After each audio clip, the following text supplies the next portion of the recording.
Yo l'équipage, c'est Xiwei, j'espère que tout le monde se porte super bien comme d'habitude. Aujourd'hui on se retrouve pour le 4e épisode des News of the Week, l'émission hebdomadaire qui récapitule toute l'actualité du rap US, les ventes d'albums, etc. Et donc si ça t'intéresse, je te conseille de t'abonner à la chaîne ou alors de lâcher un petit pouce bleu à cette vidéo, ça me ferait vraiment super plaisir. Allez, c'est parti. À la une, Eminem a sorti son tout nouvel album Music to be Murdered by. Donc dessus on peut retrouver par exemple Young M.A, Ed Sheeran, Juice WRLD ou encore Don Toliver. Donc je vous avais parlé dans la liste des 10 rappeurs à suivre en 2020, si vous l'avez pas vu, allez-y.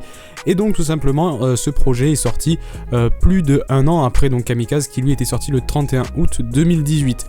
Et dans la foulée, le rappeur a tout simplement été élu le rappeur qui avait, même l'artiste en général, pardon, on n'est même pas dans du rap, on est juste sur la musique qui avait vendu le plus d'albums de la décennie avec plus de 13 862 000 exemplaires vendus, tout album confondu, c'est juste énorme. Donc voilà, chapeau à lui, je pense qu'on peut tous se dire que c'est lui le plus fort.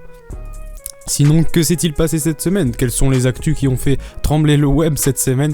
Tout simplement, le rappeur DaBaby a été arrêté par la police. Alors pourquoi? Je vais tout vous raconter. C'est tout simplement, il devait se représenter sur scène. Donc voilà, il devait faire un show pour 30 000 $. Et on l'a tout simplement payé après ce show 20 000 $. Donc en gros, il s'est fait carotter de 10 000 $. Donc DaBaby est allé voir l'organisateur tout simplement et l'a tabassé, lui a volé son iPhone 7, lui a volé 80 $ en liquide. Et attention, l'a aspergé de jus de pomme. Du coup, en ce moment, voilà, il se fait interroger par la police puisqu'il y a d'autres affaires un petit peu similaires qui seraient peut-être réalisées par les membres de son équipe ou quoi. En tout cas, ne vous en faites pas, je vous informe dès qu'il se passe quelque chose d'autre. Mais pour l'instant, DaBaby n'est pas en prison, mais en tout cas, il est en train de se faire interroger par la police. On a un deuxième rappeur qui cette semaine a des problèmes avec la justice. Il s'agit tout simplement de Glock 9 qui s'est fait arrêter et lui qui s'est fait emprisonner tout simplement pour port d'armes. Donc c'est quelque chose d'illégal. Donc c'est le 3 janvier qu'il s'est fait arrêter et il risque jusqu'à une peine de 5 ans de prison. Donc 5 ans de prison c'est le maximum, il prendra sûrement pas 5 ans de prison. Mais voilà, c'est très très grave et on espère quand même pour lui qu'il s'en sorte. Il n'y a pas si longtemps que ça, c'était le réveillon de la nouvelle année. D'ailleurs j'espère pour vous que ça s'est super bien passé. Mais il y en a un pour qui ça s'est pas super bien passé. Il s'agit tout simplement de YG qui s'est fait voler plus de 400 000 $ de bijoux donc pendant sa soirée de réveillon tout simplement. Donc il a vraiment de quoi avoir le seum parce que 400 000 $ de bijoux c'est juste énorme. Donc voilà, le seul moyen qu'il aurait pour lui de se refaire, ce serait tout simplement de sortir un nouvel album. Et c'est justement ce qu'ont fait les rappeurs Lil Yachty et Playboi Carti, qui ont tous les deux annoncé la sortie imminente de leurs albums. Donc en 2020 pour Playboi Carti, c'est officiel avec son album Who Lotta Red. Et pour Lil Yachty, on n'a pas encore de nom, pas encore de date, mais en tout cas, il a annoncé que son album allait être très très très lourd. Donc on va voir ce qui va se passer cette année.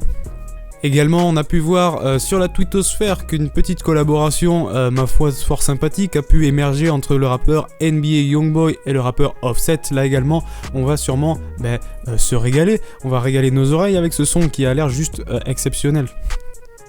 Et sinon, moi je voulais parler de quelqu'un, il s'agit tout simplement de Roddy Ricch. Je voulais un petit peu en parler puisque le mec est tout simplement en train de tout détruire depuis le début de cette année. Donc je m'explique un petit peu. Il a son son The Box, je pense que vous l'avez déjà entendu, si c'est pas le cas, foncez parce que le son est juste génial, qui est en train de déglinguer toutes les charts. Il est premier de presque tous les classements mondiaux, notamment il est premier des charts du Billboard, le top 100 Billboard, et c'est là-dessus qu'il y a une petite actu, puisque ça faisait des années qu'aucun rappeur n'avait fait, ni même aucun artiste en général n'avait réalisé la performance de Roddy Ricch, c'est-à-dire tout simplement arriver avec un son en première place du Billboard, redescendre quelques semaines plus tard, c'est ce qui s'est passé pour Roddy Ricch, il est redescendu à la 3e place, et puis revenir à la première place du Billboard. Ça fait plusieurs dizaines d'années que ça s'était pas produit, le dernier qu'il avait fait c'était The Game, il me semble. Voilà, gros chapeau à lui et vraiment on peut dire qu'il est en train de tout déglinguer. Il y a son The Box qui est disque d'or il me semble, ou disque de platine en vraiment peu de temps. Donc voilà, chapeau à Roddy Ricch.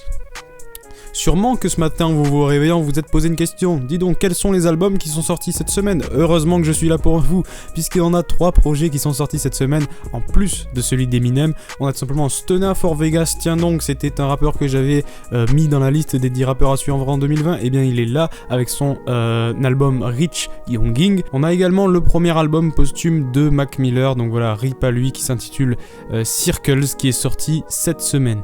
Et pour terminer, la mixtape Q-Pack de Quando Rondo. les ventes. Le rappeur Moneybagg Yo a tout détruit avec son album Time Served, donc il s'est écoulé à plus de 65 000 copies en première semaine, donc voilà, grosse félicitations à lui. Donc voilà, j'espère que vous aurez appris un maximum de trucs. N'hésitez pas à vous abonner et à laisser un petit pouce bleu, ça me ferait vraiment super plaisir parce que j'essaie de travailler au maximum pour vous produire des vidéos de qualité. Sinon on se retrouve la semaine prochaine pour un nouveau News of the Week, ou alors on se retrouve plus vite pour une autre vidéo. Ciao tout le monde!